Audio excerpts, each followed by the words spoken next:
I feel a little bit like the Fear and Loathing in Las Vegas in the shirt and suspenders and the hair. I don't know. Oh, here's a little book that I was gifted as a child. This is not the exact one. I unfortunately lost the one that I was gifted, but I did find it on our local Amazon type of website where they sell sold books. So yeah, this one you can see has the price, which is very cheap, and it was published in 1990. So it is kind of the latter part of the Soviet history. And this is the book that I referred to a little bit when I talked about education a few videos ago.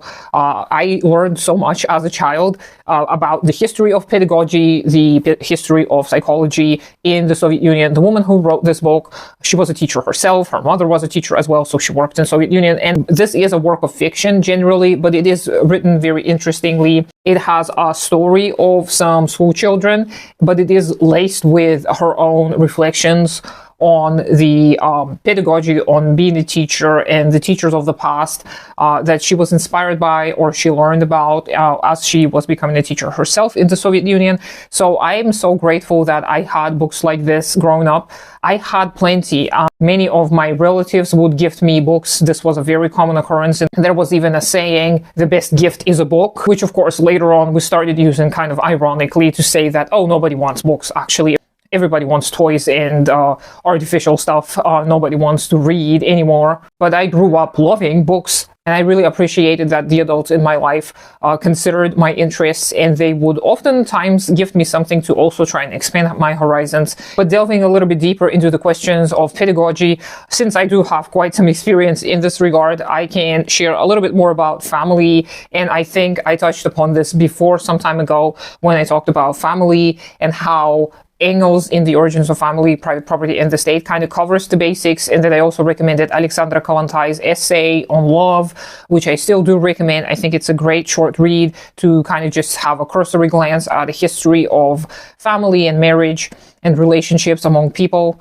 But even if you don't need any of these works, it probably is apparent to you as well that a single pair of people cannot raise children without any help, or without much help. And extended family, of course, is great. Grandparents, aunts, uncles, any kind of extended family is great to have. But in the past, families were much, much bigger. And this is where a little bit of a discussion arises, because we know that having extended families is great and all, but we also want independence, right? And whenever you bring up an extended family that would not necessarily consist of your relatives, then immediately talks of polyamory are starting, and a lot of people are just like, oh, so you don't want children to have parents of their own, you are denying people their biological rights. No, that's not what this is about. This is about the fact that people of all ages, from all walks of life, can help raise other people's children. And of course, in the modern communities, in modern societies, this is going to be dangerous because people may have bad intentions, people may not know anything about how to raise children, people may not care. So I'm not saying that in the modern world we should be believing strangers to help our children, even though we kind of are forced to, because we send them to school, we send them to kindergartens, and we don't know what kind of teachers they're going to get. Maybe these teachers are going to abuse them, maybe they won't, we don't know. And we don't get much say, unfortunately. But what makes me talk about this with much confidence is my own experience growing up. Even though I only had a little bit of that Soviet experience, I still had so many adults in my life that were very, very helpful. Even this book was gifted to me by my mother's friend, who was a childless woman who never had children of her own. But she did help raise me by gifting me such gifts, by actually talking to me as if I was a person and respecting me. And I had a lot of adults in my life like this.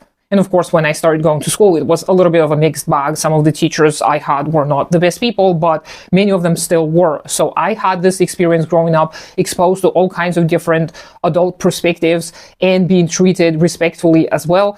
And I really gained so much from it. And I think that this is the way to go. and I myself participated in helping other people raise children, and I can attest to you that this really benefits them. You don't have to be in a family unit with someone to help them raise their children. And in the modern world, this concept is really arbitrary. A lot of people want to kind of claim ownership of their children and be like, don't you dare educate my child. My child is going to be raised according to my values and my rules, which of course I respect if you are giving your child a lot of very different experiences and there are a lot of other people that your child can interact with. But more often than not, this is not the case. More often than not, modern families actually limit their child's development by instilling certain preconceived notions onto them, their own biases, their own political agenda, etc. But raising children in these extended community is really going to benefit them very, very much. And what we also had in the Soviet Union, which unfortunately kind of died down, is all kinds of houses. The houses of the pioneers, the houses of science, the houses of art. And these were those huge literal houses that were built kind of like temples, I would say, because they would have a lot of this Greek-inspired architecture. And those were the culture centers and entertainment centers where young people would come to participate in all kinds of activities. They would have excursions. They would have like craft shops and lectures, and they would have all kinds of events happening there as well. And that was a great educational opportunity for a lot of different children. And this was the Soviet Union's attempt to expand the education and the communal influence on the children, because children were supposed to be raised by everyone, not just by their parents. And in the future, I'm sure it would have brought a lot of fruits and results. I'm sure this would be successful if we had more time. But this is something that we can already kind of get started with in the modern world. Of course, it is much, much harder to do nowadays because some people cannot be trusted with children. And I do want to protect children first and foremost. So this is why I advocate for people starting their own community learning centers whenever possible. I encourage people to read with children, with their own children, with the children of their neighbors. By the way, this was another very common occurrence in the Soviet Union, which I participated in as well. People would not lock their doors. If they were neighbors in the apartment complexes, they would not lock their doors. So anyone could kind of wander in. I know that in many villages and rural areas, it may still be the case. Of course, nowadays everything's changing and many people don't do that due to the fact that it is dangerous. But in the past, people used to do that all the time. And I remember visiting my grandmother and all her neighbors' doors were wide open. And I would sometimes just wander into someone else's apartment and just kind of talk to the people there, to the neighbors. And some of those neighbors, they really loved me just because I was a child, and I guess everybody just loves children, and they shared with me, they shared their food with me, they shared their memories with me, they talked to me, and later I even received like cards and little gifts from them, and they would inquire about my well-being from my relatives, which I didn't really understand at the time. But now thinking about this, I understand just how caring everyone was about children. And I know this was not everyone's experience, of course. Of course, sometimes you would have grumpy neighbors who would not let you in or would kind of try to control you and police you when you were outside playing.